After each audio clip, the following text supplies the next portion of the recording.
ప్రియులారా, దేవుని మహాకృపను బట్టి దేవుడు గడిచిన దినాలన్నీ ఆయన రెక్కల చాటును భద్రపరిచి క్షేమాన్నిచ్చి, మరి నిజంగా దేవుని యొక్క కృప ఏంటంటే 4 మాసాలు ఆయన రెక్కల చాటును దాచారు మనల్ని.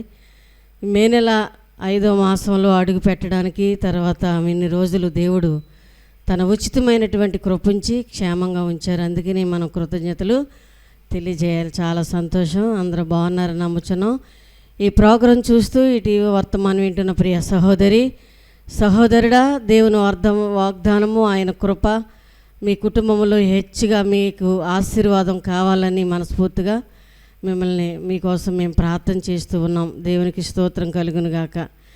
చూడండి, దేవుడు తన ఉచితమైనటువంటి ప్రేమను చూపి ఆయన ఎలా మనల్ని ప్రేమిస్తూ ఉన్నాడు అంటే, మన కోరికలు, మన ఆశలు, మన యొక్క హృదయ వాంఛను తీర్చే దేవుడు ఆయన మాత్రమే. చాలా సంతోషం. చూడండి, దేవుని వాక్యాన్ని చూద్దాం. బైబిల్ గ్రంథంలోంచి కొన్ని విషయాలు మనం చదువుదాం. 21వ కీర్తన 4వ వచనం బైబిల్ గ్రంథంలో మనం చూస్తే చక్కని మాట రాయబడి ఉందండి. దేవునికి స్తోత్రం కలుగును గాక. చూడండి, నీ కోరికను సిద్ధింపచేసి నీ ఆలోచన యావత్తును సఫలపరుస్తాను. హల్లెలూయా. చూడండి, ఈ లోకంలో ఎవరు తీర్చలేనటువంటిది ఏంటి అంటే కోరిక. పిల్లరా, మన కోరిక ఎవరు తీరుస్తారు చెప్పండి? మనం ఎవరికి చెప్పినా ఆ కోరిక తీరదు. కానీ కొన్ని తీరని కోరికలు ఎన్నో ఉంటాయి. కానీ దేవుని వాక్యం చెప్తా ఉంది. ఆయన అంటాడు, నీ కోరికను సిద్ధింపజేసి నీ ఆలోచన యావత్తును సఫలపరుస్తాను అన్నాడండి. దేవునికి స్తోత్రం కలిగిన గాక. చూడండి పిల్లరా, మానవ జీవితంలో ఎన్నో కోరికలు ఉండొచ్చు. కానీ దేవుని సన్నిధిలో మనం ప్రార్థన చేసినప్పుడు మన యొక్క ఉద్దేశము నెరవేర్చేవాడు ఎవరు అంటే ఆయన మాత్రమే. దేవునికి స్తోత్రం. హల్లెలూయా, హల్లెలూయా, హల్లెలూయా. చాలామంది అంటారు, నా కోరిక తీరలేదు, నా సమస్య తీరలేదు, లేకపోతే చాలా సంవత్సరాల నుంచి అలా చూస్తూనే ఉన్నా కానీ ఈ కార్యం జరగలేదు, ఈ కోరిక తీర్చలేదు. ఎందుకు తీరబడలేదు? దేవుని వాక్యాన్ని బట్టి మనం చూస్తే పిల్లరా, దేవుని దగ్గరకు వచ్చిన ప్రతి ఒక్కరి కోరిక ఆయన నెరవేరుస్తానని ఆయన వాగ్దానం చేశాడండి. దేవుని స్తోత్రం కలిగిన గాక. ఎందుకంటే మానవ జీవితంలో ఎన్నో తలంపులు, ఎన్నో ఉద్దేశాలు, ఎన్నో ఏర్పాట్లు. ఎందుకంటే కోరిక లేని వారు ఎవరు లేరండి. దేవుని స్తోత్రం కలిగిన గాక. అవును కదా చెప్పండి? ఒక 100 సంవత్సరాల ముసలమ్మని అడిగినా ఏదో కోరిక ఆమె చెప్తుంది. అవును కదా? చూడండి, దేవుడు ప్రత్యేకమైనటువంటి రీతిలో ఆయన దగ్గరికి వచ్చిన వారిని ఆయన ఎంత మాత్రమును విడిచిపెట్టడండి. అందుకని ఆయన అంటాడు, ఈ భూలోకంలో జీవిస్తున్న ప్రతి ఒక్కరు ఉద్దేశాలు నెరవేర్చడానికి ఆయన ఎలా ఉన్నాడు అంటే సిద్ధంగా ఉన్నాడండి. దేవుని స్తోత్రం కలిగిన గాక. కాబట్టి పిల్లరా, ఏది లోటుగా ఉందో, ఏది సమస్యగా ఉందో, ఏది దేవుని వాక్యాన్ని బట్టి మనం చూస్తే ఆయన ప్రేమించే దేవుడని బైబిల్ చెప్తా ఉంది. చూడండి, ద్వితీయోపదేశకాండంలో మనం చూస్తే ద్వితీయోపదేశకాండంలో దేవుడు వాగ్దానం చేస్తూ ఆయన అంటాడు చాలా చక్కని మాటలు. 4వ అధ్యాయము పిల్లరా, బైబిల్ గ్రంథములో మనం చూస్తే 7వ వచనములో ఒక మాట రాయబడింది. ఏలయనగా చూడండి, ఏలయనగా మనము ఆయనకు మొర్రపెట్టినప్పుడల్లా మన దేవుడైన యెహోవా మనకు సమీపంగా ఉన్నట్టు మరి ఏ గొప్ప జనమునకు ఏ దేవుడు సమీపంగా ఉన్నాడు. హల్లెలూయా. చూసారా, దేవుని వాక్యం చెప్తా ఉందండి. హల్లెలూయా. చూడండి, దేవుడు వాగ్దానం చేస్తూ ఆయన అంటాడు, పిల్లరా, బైబిల్ గ్రంథములో మనం చూస్తే మనము మొర్రపెట్టినప్పుడల్లా, చూడండి, మనం ఏం చేయాలంటండి? మన కోరిక తీరాలంటే, మన సమస్యలు తీరాలంటే, మన యొక్క ఆ యొక్క ఆలోచన సిద్ధింప చేయాలంటే దేవుని వాక్యం చెప్తుంది మనము ఏం చేయాలంట? మొర్రపెట్టాలంటండి. దేవునికి స్తోత్రం కలిగిన గాక. చాలామంది మొర్రపెట్టరు, ప్రార్థన చేయరు, అడగరు. కానీ వాళ్ళ కోరికలన్నీ తీరిపోవాలి. దేవుని మందిరానికి రాలేరు, దేవుని సన్నిధి సహవాసం చేయరు. మరి ఆ కోరిక ఎలా తీరుతా చెప్పండి అంటే ఆయన అంటాడు, చూడండి 7వ వచనంలో, మనము ఆయనకు ప్రార్థన చేయనప్పుడల్లా మనకు చూడండి చాలా అద్భుతమైన విషయం, మనకు సమీపంగా ఉన్నట్టు ఏ గొప్ప జనానికి ఏ దేవుడు సమీపంగా ఉన్నాడు. ఎవరున్నారు చెప్పండి? ఎవరు లేరు. హల్లెలూయా. కానీ ఆయన ఎవరు అంటే ఆయన రక్షకుడు. హల్లెలూయా. మనం ప్రార్థన చేసినప్పుడల్లా మనకి ఎలా ఉన్నాడంటే ఆయన అంటే సమీపంగా ఉన్నాడు. హల్లెలూయా. పిల్లరా, దగ్గరగా ఉన్నాడు. తండ్రి, ఈ సమయంలో, ఈ కష్టంలో, ఈ బాధలో, ఈ సమస్యలో ఉన్నటువంటి నాకు నీ దర్శనం కావాలి, నీ ప్రత్యక్షత కావాలి, నీ ప్రభావం కావాలి, ఇదిగో నా కోరిక ఇది, నన్ను బాగు చేయి అని తండ్రిని అడిగితే ఆయన బాగు చేసే దేవుడండి. హల్లెలూయా, హల్లెలూయా. తండ్రి ఎలా ఉన్నాడు అంటే సమీపంగా ఉన్నాడంటండి. ఆయన అంటాడు, పిల్లరా, ఏ గొప్ప జనము, ఎంత గొప్ప జనానికి ఎంతమంది ప్రజలు ఈ భూమి మీద ఉన్నారు, ఎంత గొప్ప జన సమూహం ఉంది. అయితే ఏ దేవుడు సమీపంగా ఉన్నాడు అంటే దేవుని వాక్యం చెప్తా ఉంది పిల్లరా, ఈయన సమీపంగా ఉన్నాడంట. హల్లెలూయా, హల్లెలూయా. మొన్న ఒక సహోదరి సాక్ష్యం ఇచ్చింది, ఒక ఆయన సాక్ష్యం ఇచ్చాడు. పిల్లరా, భయంకరమైన యాక్సిడెంట్ అయితే, అపాయం వచ్చినప్పుడు, కష్టకాలంలో ఉంటే ఆ సహోదరుడు దేవుని యొక్క సన్నిధిలో, పిల్లరా, హాస్పిటల్లో ఆ బెడ్ మీద పడుకుని, తండ్రి ఇలాంటి కష్టంలో ఉండగా నన్ను జ్ఞాపకం తెచ్చుకోవా అంటే ఆ ప్రభు జ్ఞాపకం తెచ్చుకుని నేనున్నాను అని అన్నాడంటండి ఆయన. దేవుని స్తోత్రం కలిగినగా.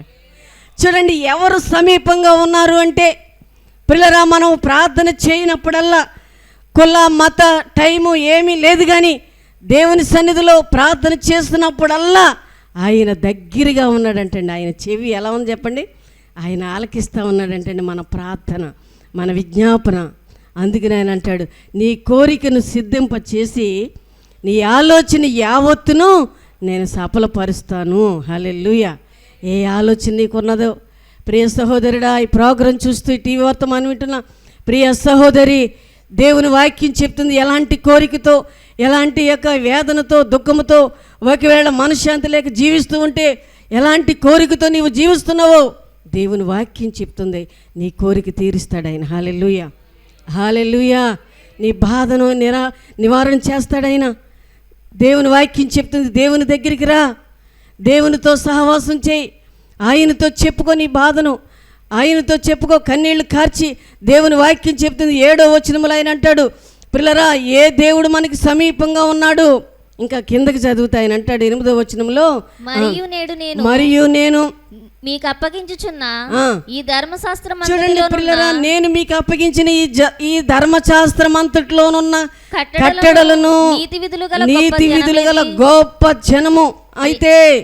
అయితే నీవు జాగ్రత్త పడుము, నీవు కన్నులారా చూచిన, చూడండి పిల్లరా, నీవు జాగ్రత్త పడుము, నీవు కన్నులారా చూసిన వాటిని మరువకయుండునట్లు అవి నీ జీవిత కాలమంతా ఆయన అంటాడు, నీ హృదయములో నుండి తొలగిపోకుండానట్లు నీ మనసును జాగ్రత్తగా బహుగా కాపాడుకో. హల్లెలూయా. చూసారండి ఎంత అర్థం ఉందో.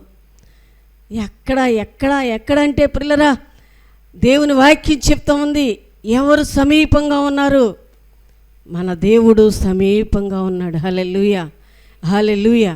మన కోరికలు తీర్చే దేవుడు ఆయనే. దేవుని వాక్యం చెప్తా ఉంది. మేము చాలా చోట్లకి వెళ్ళినప్పుడు చాలా సంవత్సరాల నుంచి నా కోరిక తీరలేదండి, చాలా సంవత్సరాల నుంచి నా కోరిక అలాగే ఉండిపోయిందండి అని చెప్పేవారు చాలామంది ఉన్నారు. అందుకని ఆయన చెప్తున్నాడు, నీ కోరిక తీరాలి అంటే నువ్వు ఎవరితో సహవాసం చేయాలి అంటే దేవునితో సహవాసం చేయాలి. అందుకని ఆయన అంటాడు, చూడండి, దేవుని వాక్యం చెప్తుంది, అయితే నీవు జాగ్రత్త పడుము, చూసిన దానిని మరువకుండానట్లు నీ జీవిత కాలం అంతా నీ హృదయంలోంచి తొలగిపోకుండా దేవుని మాటలు ఏం చేయాలంటండి, దేవుని వాక్యం చెప్తా ఉంది పిల్లరా, నీ హృదయంలో నుండి తొలగిపోకుండానట్లు నీ మనసును బహుగా జాగ్రత్తగా కాపాడుకో. దేన్ని ఏమండి, మనస్సుని. దేవుని స్తోత్రం కలిగిన గాక. నీ హృదయంలో ఉన్నది, నీ మనస్సులో ఉన్నది పిల్లరా, దేవుని వాక్యం చెప్తా ఉంది. దేవుడు వాగ్దానం చేశాడు కాబట్టి ఆయన అంటాడు, ఇదిగో ఎవరు చేయలేనటువంటి కార్యము ఆయన చేస్తాడంటండి. ఈ ధర్మశాస్త్రంలో ఉన్న మాటలు, మర్మాలు పిల్లరా, దీంట్లో ఉన్నటువంటి ఆనందం, సంతోషం జీవిత కాలం అంతా ఏం చేయకూడదంటే మర్చిపోకూడదంటండి. హల్లెలూయా, హల్లెలూయా. చూసారండి, ఆపదలో సహాయం చేసేవారు ఎవరు చెప్పండి? ఏమండి, ఆపత్కాలంలో మరి మనకు సహాయం చేసినప్పుడు పిల్లలు వాళ్ళని మర్చిపోతామంటే మర్చిపోం, అవునా కదా?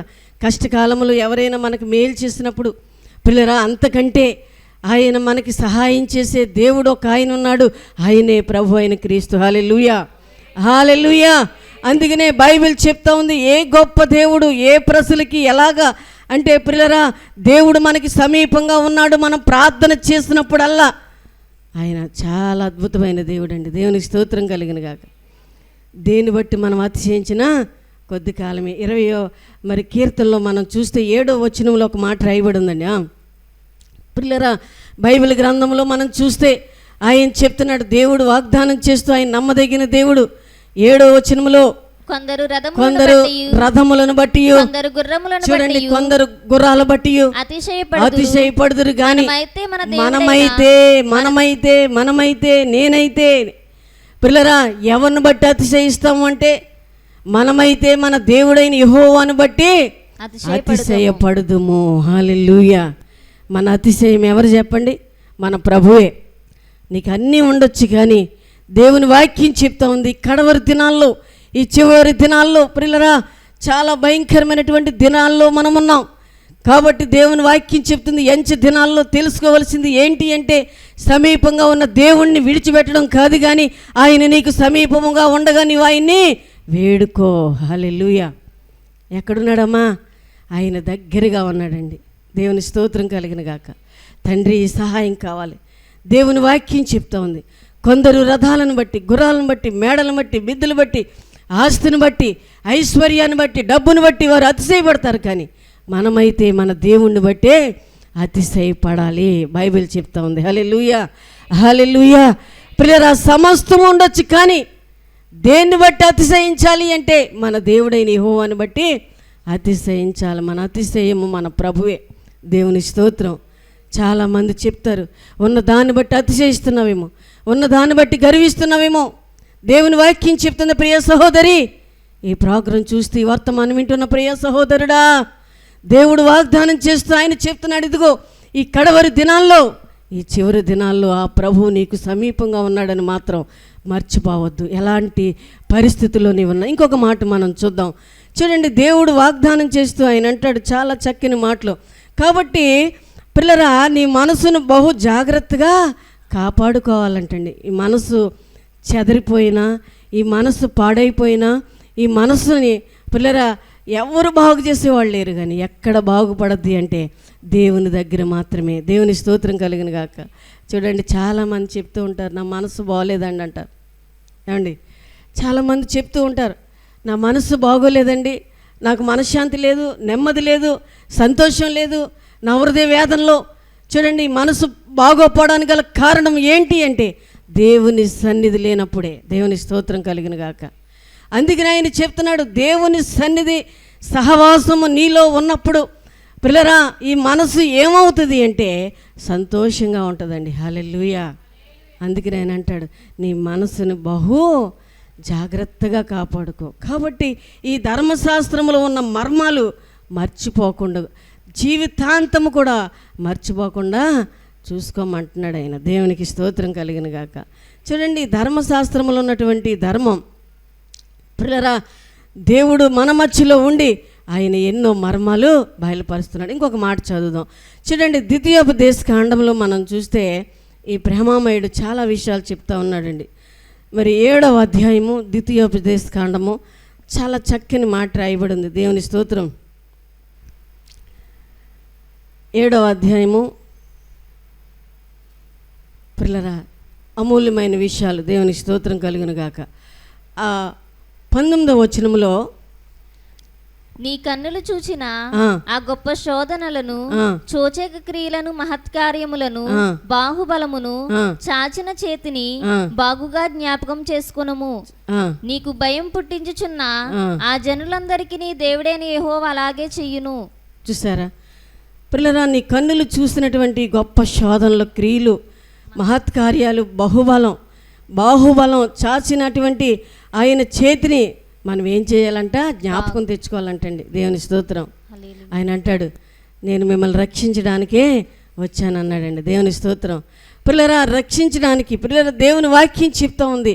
ఆయన ఎలాంటి వాడు అంటే నమ్మదగిన సహాయకుడు అండి. దేవునికి స్తోత్రం కలిగిన గాక. మేము చాలా గ్రామాలు, పట్టణాలు, ప్రాంతాలు మరి వెళ్ళినప్పుడు చాలా ఎన్నో అద్భుతాలు. ఒక సహోదరి చెప్తా ఉంది, పిల్లరా చాలా సంవత్సరాలు మరి దేవుని సన్నిధి సహవాసము పిల్లరా చేసి చేసి కొద్ది తర్వాత ఏమైందంటే ఒక కార్యము జరగలేదని చెప్పి ఆమె దేవునికి దూరం అయిపోయిందంటండి. దేవుని స్తోత్రం కలిగిన గాక. చూడండి, మరలా ఆ సహోదరికి దేవుడు జ్ఞాపకం చేస్తూ ఉన్నాడు స్థితిగతులు.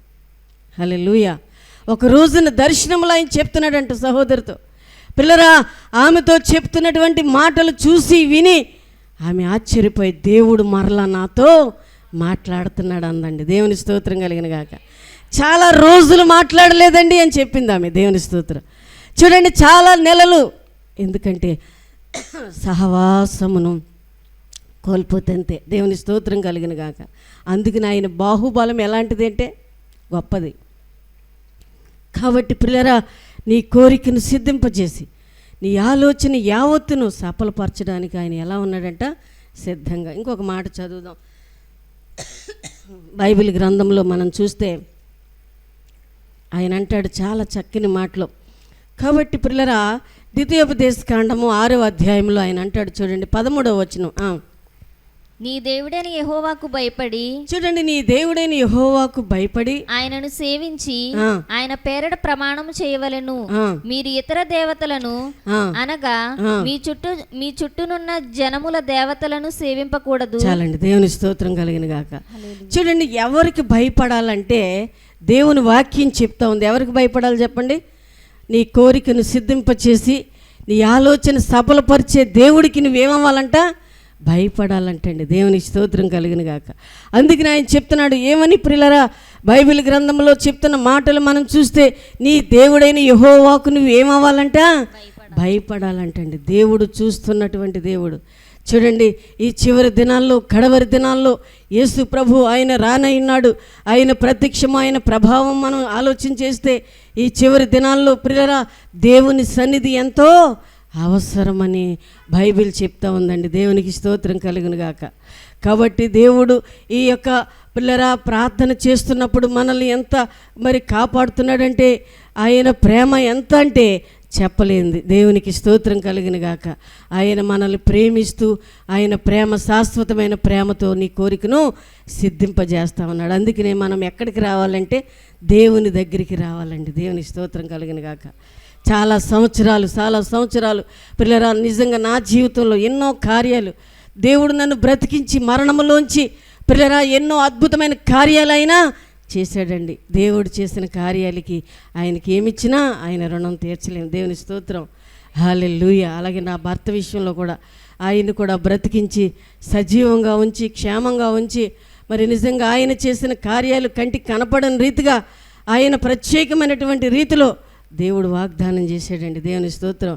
మాకు వివాహమై 35 సంవత్సరాలు అయింది. దేవుడు మమ్మల్ని బ్రతికించాడు. దేవుని స్తోత్రం. పిల్లరా, దేవుడు ఎంతో అద్భుతమైనటువంటి రీతిలో మా వివాహ జీవితంలో దేవుడు చేసిన కార్యము ఎంతో అద్భుతమైనటువంటి దేవుని సేవకుల ద్వారా ఆశ్చర్యకరమైనటువంటి రీతిలో పరిశుద్ధ వివాహము జరిగించి ఆ ప్రభు మమ్మల్ని ఆయన పనిలో 25 సంవత్సరాలు దేవుడు వాడుకున్నాడండి. దేవుని స్తోత్రం కలిగిన గాక. ఎందుకంటే దేవుడు ప్రణాళిక, ఆయన ఉద్దేశము ప్రతి ఒక్కరి మీద ఆయన ఉద్దేశం ఉందని మాత్రం మర్చిపోవద్దండి. దేవుని స్తోత్రం కలిగిన గాక. చూసారా, దేవుడు నీకు సహాయం చేస్తానని వాగ్దానం చేశాడు. దేవుని స్తోత్రం కలిగిన గాక. ఈ కష్టకాలంలో, బాధల్లో, సమస్యల్లో, ఇబ్బందుల్లో మనము మనుషుల దగ్గరికి పరిగెత్తుకెళ్ళటం కాదు, కానీ దేవుని సన్నిధిలో విజ్ఞాపన చేస్తూ అంగలారుస్తూ ప్రార్థన చేస్తూ ప్రియులారా దేవుణ్ణి అడిగినప్పుడు దేవుడు తప్పనిసరిగా ఆయన ఏం చేస్తానని వాగ్దానం చేశాడు చెప్పండి? సహాయం చేస్తానని వాగ్దానం చేశాడండి. దేవుని స్తోత్రం కలిగిన గాక. చూసారా, నమ్మకమైనటువంటి దేవుడు మన దేవుడు. ప్రియ సహోదరి, ఈ ప్రోగ్రాం చూస్తూ టీవీ వర్తమానం వింటున్న ప్రియ సహోదరుడా, దేవుడు నీ కోరికను సిద్ధింపజేసి నీ ఆలోచన యావత్తు సఫలపరిచి ఇదిగో ప్రతి కార్యమును వెళుతున్న ప్రతి మార్గాన్ని ఆయన సరళం చేస్తానని వాగ్దానం చేశాడు. దేవుని స్తోత్రం కలిగిన గాక. చూసారండి, మన మార్గం ఏమవ్వాలంట? సరళం చేయాలి. దేవుని స్తోత్రం కలిగిన గాక. దేవుడు నీకు ఎప్పుడునూ ఆయన ఏమై ఉన్నాడు అంటే తోడై ఉన్నానని వాగ్దానం చేశాడు. దేవునికి స్తోత్రం కలిగిన గాక. ఆయన మనల్ని నిర్మాణం చేశాడండి. ఆయన మనల్ని పుట్టించాడు. ఎందుకు పుట్టించాడు అంటే పిల్లరా ఈ లోక కోరికల కోసం కాదండి. దేవుని స్తోత్రం కలిగిన గాక. ఈ లోకంలో ఎన్నో కోరికలు ఉంటాయి, అవునా కదండి? ఏమండి, అసలైంది ఏం అడగరు చాలామంది. నాకు అది కావాలి, ఇది కావాలి, ఇది కావాలి, అది కావాలని ఏదో ఈ లోకంలో ఎన్నెన్నో కోరికలు కోరుతూ ఉంటారు. కానీ పిల్లరా, దేవుని సన్నిధిలో ఆయన ప్రత్యక్షత, ఆయన ప్రభావం గురించి అడిగేవారు తక్కువ. అందుకని 27 కీర్తన 4వ వచనంలో బైబిల్ చెప్తా ఉంది ఒక చాలా అద్భుతమైన విషయం. దేవుని స్తోత్రం కలిగిన గాక. చూడండి, ఈ లోక కోరికల కోసమే నువ్వు దేవుణ్ణి నమ్ముకోవడం కాదు. కానీ బైబిల్ గ్రంథంలో మనం చూస్తే ఒక భక్తుడు సాక్ష్యం ఇస్తున్నాడు. ఏమని అంటే, యెహోవా యొద్ద ఒక వరం అడిగితిని, దేవుని దగ్గర ఒక వరం అడిగితిని, దాన్ని నేను వెతుకుచూ ఉన్నాను. యెహోవా ప్రసన్నతను చూడండి పిల్లరా, దేవుని వాక్యం చెప్తా ఉంది. ఆయన అంటాడు, ఇదిగో నీ కోరిక నేను సిద్ధింప చేస్తున్నానని చెప్పాడు. మంచిదే. ఏంటి నీ కోరిక? దేవుని స్తోత్రం కలిగిన గాక. ఏమండి, ఇంకా ఏదో కొనాలనుకుంటావు, అవునా కదా చెప్పండి? ఈ లోకంలో ఏదో కట్టాలనుకుంటాం, ఇంకా ఏదో సంపాదించాలనుకుంటాం, మంచిదే. కానీ దానికంటే ముందు మనం అడిగేది ఏంటి అంటే, ప్రభు చెప్తున్నాడు చాలా చక్కని మాట. ఒక భక్తుడు అడుగుతున్నాడండి దేవుని దగ్గర, ఏమనంటే, అయ్యా యెహోవా యొద్ద ఒక వరం చూడండి, ఒక వరం అడిగి తిని దానినే వెతుకుచున్నాను. ఏంటి ఆ వరం అంటే, పిల్లరా, దేవుని సన్నిధిలో ఇంకా కిందకి చదవండి, బైబిల్ చెప్తా ఉందా, యెహోవా ప్రసన్నతను చూచుటకు, దేవుని ప్రసన్నతను చూడాలని, ఆయన ఆలయములో ధ్యానించాలని. నా జీవితకాలం చూడండి, ఒక రోజు కాదు, ఒక వారం కాదు, ఒక నెల కాదు, దేవుని వాక్యం చెప్తా ఉంది జీవిత కాలం అంతయు నేను యెహోవా మందిరములో చూడండి, యెహోవా మందిరములో ఉండాలని కోరుకుంటున్నాను అన్నాడండి ఆ భక్తుడు. హల్లెలూయా. చూసారండి, దేవుని వాక్యం చెప్తా ఉంది. ప్రియ సహోదరుడా, దేవుని వాక్యం చెప్తా ఉంది. ప్రియ సహోదరి, ఈ ప్రోగ్రాం చూస్తూ ఈ టీవీ వర్తమానం వింటున్న ప్రియ సహోదరుడా, దేవుని వాక్యం చెప్తా ఉంది, నీ కోరిక అయినా సిద్ధింప చేస్తాడు. హల్లెలూయా. ఈ లోక కోరికలు కోరుకుని కోరుకోవడం కాదు. అయ్యా, నీ సన్నిధిలో నేను ఉండాలి. చూడండి, ఆ భక్తుడు అడుగుతున్నాడు, అయ్యా నీ ప్రసన్నత నేను చూడాలి. నా దేవుని యొక్క ప్రసన్నత, మన పాస్టర్గా చెప్తున్నారు, పరిశుద్ధాత్మను ఎలా పొందుకున్నారో ఆయన మనం వివరిస్తూ ఉంటే ఆశ్చర్యం వేసింది. దేవుని స్తోత్రం. పరిశుద్ధాత్మ నీలోనికి వచ్చినప్పుడు నీవు సర్వసత్యంలోనికి పరుగులు పెడతావు. హల్లెలూయా, హల్లెలూయా. ఏంటి ఆ ప్రసన్నత అంటే పొందుకున్న వారికే తెలుస్తుందండి, అవునా కదా చెప్పండి? దేవునికి స్తోత్రం కలిగిన గాక. చూడండి, దేవుని యొక్క ప్రసన్నత, దేవుని యొక్క దర్శనం, దేవుని యొక్క వరం. ఆ భక్తుడు అడుగుతున్నాడండి, నాకు అది కావాలి ఇది కావాలని అడగలేదు. లోకములో ఎన్నో సంపాదించవచ్చు, కానీ పిల్లరా, దేవుణ్ణి మనం అడిగితే దేవుడు సమస్తాన్ని అనుగ్రహిస్తాడండి. దేవుని స్తోత్రం. ఆయన అంటాడు, శ్రేష్టమైనటువంటి వారు కదా మీరు, ఈ లోకములో మీకు ఏం కావాలో నాకు తెలీదా అన్నాడండి ఆయన. దేవుని స్తోత్రం. మన అవసరతలు ఎరిగిన దేవుడండి ఆయన. కానీ ఆస్తి ఐశ్వర్యం అడగలేదండి ఆయన, డబ్బు అడగలేదు ప్రియులరా, మేడలు అడగలేదు ప్రియులరా, ఇంకా సంవత్సరానికి సరిపడగా కావాలని అడగలేదు. కానీ ఏం అడిగాడు అంటే, నీ ప్రసన్నత నాకు కావాలి, నీ వెలుగు నాకు కావాలి, నీ ప్రత్యక్షత నాకు కావాలి, నా జీవిత కాలం అంతయు నీ సన్నిధిలోనే ఉండాలి. హల్లెలూయా. ఒక్కరోజు రావటం కష్టం అమ్మా. 6 దినాలు కష్టపడి పనిచేసి 7వ దినాన్ని ఆరాధించమంటే అదే కష్టం. బైబిల్ చెప్తా ఉంది, దేవుని వాక్యము. ప్రియ సహోదరి, చాలా అద్భుతమైన విషయం. దేవుని స్తోత్రం కలిగిన గాక. చూసారండి, ఆ భక్తుడు అంటున్నాడు, నా జీవిత కాలం అంతయు నీ సన్నిధిలో ఉండాలనే ఆశ తప్ప నాకేమీ లేదయ్యా అంటున్నాడండి. అలా ప్రార్థన చేస్తావా? దేవుని వాక్యం చెప్తా ఉంది, అన్ని కోరికలు తీరుస్తాడు ఆయన. ఎలాంటి కోరిక కలిగి ఉన్నావు? ఎవరికి చెప్పుకోలేని కోరిక ఒకవేళ కలిగి ఉంటే, ఈ వాక్యం వింటున్న ప్రియ సహోదరుడా, దేవుడు నీ కోరికను తీర్చబోతున్నాడు, నీ ఉద్దేశం సఫలపరచబోతున్నాడు. ఎవరు చేయలేని సహాయం నీకు చేయబోతున్నాడు ఆయన. ఆయన ఎక్కడున్నాడంటే సమీపంగానే ఉన్నాడు, నీ ప్రక్కనే ఉన్నాడు ఆయన, నీ ముందు నడుస్తున్నాడు, నీకు తోడై ఉంటానని వాగ్దానం చేశాడండి. కాబట్టి ఏది నీ కోరిక? అయ్యా, నీ రాజ్యానికి వారసులుగా ఉండాలి, ఆయన రాజ్యానికి వారసులుగా ఉండాలని అదే మనం కోరుకోవాలి. అప్పుడు దేవుడు మన అవసరతలన్నీ తీరుస్తాడండి. రుణభారం ఉందా? సమస్యతో బాధపడుతున్నావా? వ్యాధితో బాధపడుతున్నావా? అనారోగ్యంతో ఉన్నావా? స్వస్థత లేకుండా ఉన్నావా? రుణభారంతో, సమస్యలతో, ఇంకా చెప్పుకోలేని సమస్యతో సతమతమవుతూ ఉంటే, ప్రభు నీ కోరికను తీర్చి నీ ఉద్దేశాలన్నీ సఫలపరుస్తాడు. దేవుడి వాక్యాన్ని దీవించునుగాక. ప్రార్థన చేద్దాం. సహోదరుడా, సహోదరి, ఈ టీవీ వర్తమానం వింటూ, ఈ టీవీ ముందు కూర్చుని వర్తమానం వింటున్న ప్రియ సహోదరుడా, సహోదరి, ఎంత దూరంలో ఉన్నా దేవుడు నీకు సహాయం చేస్తానని వాగ్దానం చేశాడు.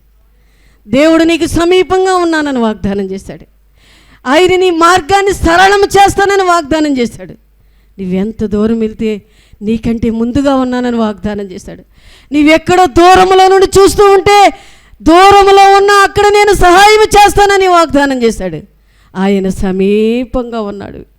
ఎవ్వరూ కూడా సమీపంగా ఉండలేరు, కానీ ఆయన నీకు తండ్రిగా సమీపంగా ఉన్నాడు. ఆయన చూస్తున్న దేవుడు, నీ అవసరతలు ఎరిగిన దేవుడు, నీ అక్కర ఎరిగిన దేవుడు. నీ కష్టకాలంలో, బాధలో, వ్యాధుల్లో, రోగములో మంచం మీద పడి ఉంటే ఆ స్థితిలో కూడా నిన్ను చూసి నేను బాగు చేస్తానని వాగ్దానం చేశాడు. ప్రియ సహోదరుడా, సహోదరి, ప్రార్థన చేయి. ఈ సమయంలో ప్రార్థన చేయి. అయ్యా, నీవు నాకు కావాలి. అయ్యా, నన్ను స్వస్థపరచు. అయ్యా, నా సమస్యది. అయ్యా, నిన్ను నేను చూడాలయ్యా. నీ దర్శనం నాకు కావాలయ్యా. ప్రభుని అడగండి ప్రియులారా, ఆయన నీకు కనబడతాడు. వాక్యం చెప్తా ఉంది, ఆయన వెతికితే ప్రత్యక్షమవుతాడు, కనబడతాడు, మాట్లాడతాడు, సమీపంగా ఉంటాడు. తండ్రి ఆయన వాగ్దానం చేశాడు. రాత్రి నా కుమారుడికి ఒక దర్శనం వచ్చింది. ఉదయకాలమే చెప్తున్నాడు, అమ్మా చక్కని స్వరం వినపడింది. పేరు పెట్టి పిలుస్తున్నాడంట. ఒక ఆయన పేరు పెట్టి పిలుస్తూ మాట్లాడుతున్నాడంట. తండ్రి పిలిచేటువంటి దేవుడు, మాట్లాడే దేవుడు, సహాయం చేసే దేవుడు. కాబట్టి ప్రార్థన చేయి. ఆ ప్రభు కేక విను, ఆ ప్రియ దర్శనం విను, ఆ ప్రియ ప్రత్యేకమైనటువంటి రీతిలో ఆ ప్రభు యొక్క దర్శనాన్ని చూడు. ఆయన ప్రత్యక్షత కోసం కన్నీళ్లు కార్చి ప్రార్థన చేయి. ఎవరో కనబడాలి, ఎవరినో చూడాలి, ఏదో చేయాలని కాదు, కానీ ఆ ప్రభు దగ్గర కూర్చొని, ఆయన పాదాల దగ్గర కూర్చొని ఏడ్చి ప్రార్థన చేయి. ప్రభువా, నీవు నాకు ప్రత్యక్షం అవ్వాలి, నేను చూడాలయ్యా, అప్పుడే నా కోరిక తీరుద్ది అని ఆ కోరిక కోసం ప్రార్థన చేసుకో. తప్పకుండా నీ కోరిక ఆయన సిద్ధింపచేస్తాడు. ప్రార్థన. పరిశుద్ధుడైన తండ్రి, మమ్మల్ని మిక్కిలిగా ప్రేమించిన మా యేసు ప్రభువా, మా రక్షకుడా, విమోచకుడా, చాలిన దేవుడా, వాగ్దానం చేసిన మా తండ్రి, ఈ టీవీ ప్రోగ్రాం చూస్తూ ఈ వర్తమానం వింటున్న ప్రతి కుటుంబాన్ని మీరు జ్ఞాపకం తెచ్చుకోండి అయ్యా. పేరు పేరు చొప్పున ఆశీర్వదించిన ఆయన. ఇంకా ఈ కుటుంబంలో, ఇంకా వీరిలో ఏ సమస్య ఉందో, ఎలాంటి లోటు ఉందో తండ్రి, ఏ కోరికతో అలా ఉండిపోయారో ఈరోజు ఆ కోరిక తీర్చయ్యా. వారిని సంతృష్టిపరచయ్యా, వారిని తృప్తిపరచయ్యా, వారికి సహాయం చేయయ్యా. మీరే నీ నామానికి మహిమ తెచ్చుకుని ఆశీర్వదించమని యేసయ్య నామములో ప్రార్థిస్తూ వేడుకొనిచున్నాము తండ్రి. ఆమేన్. మీ అందరికీ నా నిండి వందనాలు. ప్రభు మీ కుటుంబాల్ని సమృద్ధిగా ఆశీర్వదించునుగాక. ఆమేన్.